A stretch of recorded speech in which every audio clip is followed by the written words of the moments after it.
When it comes to a discussion about the most powerful ninja to ever exist in the world of Naruto, one name who cannot be left out of any discussion is Hashirama Senju, the first Hokage of the Hidden Leaf Village. During the Warring States era of Naruto, Hashirama's power was so great that plenty of people feared him, and for really good reason. Hashirama was able to make the tailed beasts his pets, and he even gave out several of them to all the other hidden villages in an effort to avoid further conflict. Hashirama's raw power was enough to allow him to fight Madara Uchiha with the Eternal Mangekyo Sharingan, as well as control of the Nine-Tailed Fox, and he fought them simultaneously. To put this in perspective for you, during all of Naruto's battles during the war, including the battle with Sasuke, Naruto was only operating before the battle with Sasuke and then after the battle with Sasuke with only one half of the Kyuubi's chakra. At no point during the war did Naruto fight with both halves of the Kyuubi chakra inside of him. Hashirama not only fought a full powered Kyuubi,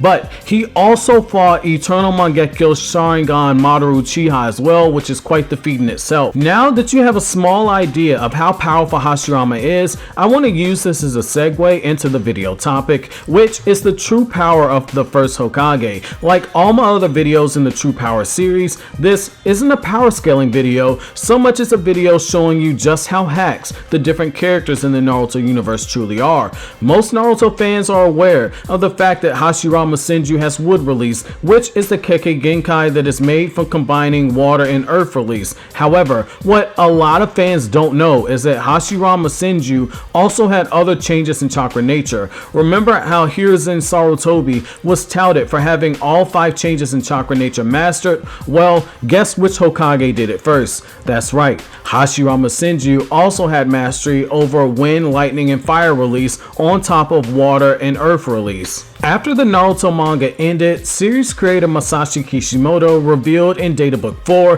that Hashirama had 3 additional changes in chakra nature, as well as mastery over yin and yang release. People also often overlook Hashirama's yin release abilities since he was a reincarnate of Ashura, and people tend to believe that just because Naruto Uzumaki, who was also a reincarnate of Ashura, sucks at doing yin release jutsu, that Hashirama failed to use yin release as well. However, in chapter 122 of the manga, Hashirama was shown being able to cast high-level genjutsu, which is pretty impressive when you look at the jutsu he used, which essentially took away all the senses of the person who he was fighting in an eternal darkness. Just from a pure power perspective, Hashirama's chakra was so powerful, so dense, that just by flexing his chakra, he was able to create noticeable effects on the area that he was in, as shown in chapter 620 of the Naruto manga. Just a wood clone of Hashirama alone had more chakra than the yang half of the Kyuubi that Naruto used during the early parts of the 4th Great Ninja War.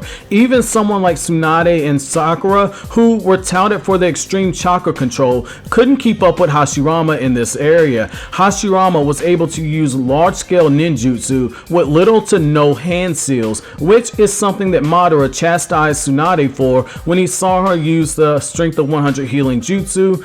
And I also want to put this into perspective for you. Not even Tsunade's 100 healing jutsu or Naruto's healing via Kurama are enough to keep up with Hashirama's regeneration rate. Being the strongest Senju to ever exist, Hashirama possessed a life force that was so great that not only could he fight non-stop in a death battle for over 24 hours, also what's even scarier is that all of this high-level ninjutsu that Hashirama had access to, he's able to summon the Rashomon gates to block attacks. His wood release has been shown being strong enough to deflect fully powered Biju bombs from a full powered Kyuubi, and he's able to use barrier ninjutsu that is enough to temporarily hold down the Ten Tails. Hashirama also possessed sealing ninjutsu that allow him to summon multiple weapons at once during a battle. Just Hashirama's wood release alone is enough to cause entire landscapes to change if he gets serious in the a battle. The trees that he creates in wood style possess pollen that can put his enemies into an unconscious state, and he's able to create a wood style golem that can swap hands with a perfect Susanoo.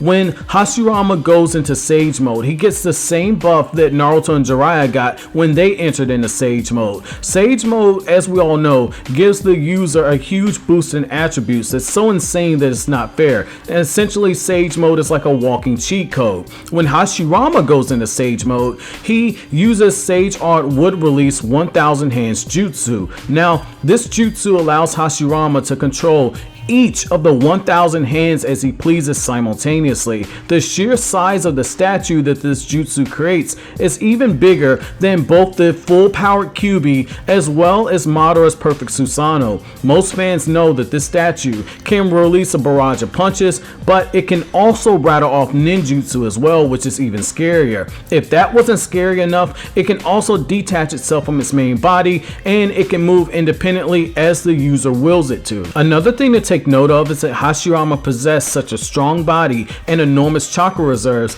that he could enter into Sage mode instantaneously. Jiraiya had enormous chakra, but even Jiraiya needed help going into Sage mode. Even Naruto Uzumaki, even for as powerful as he is by the end of the Naruto manga, still needed time to gather nature energy in order to enter into Sage mode, which should tell you how dangerous Hashirama's Sage mode is when he's serious in a battle.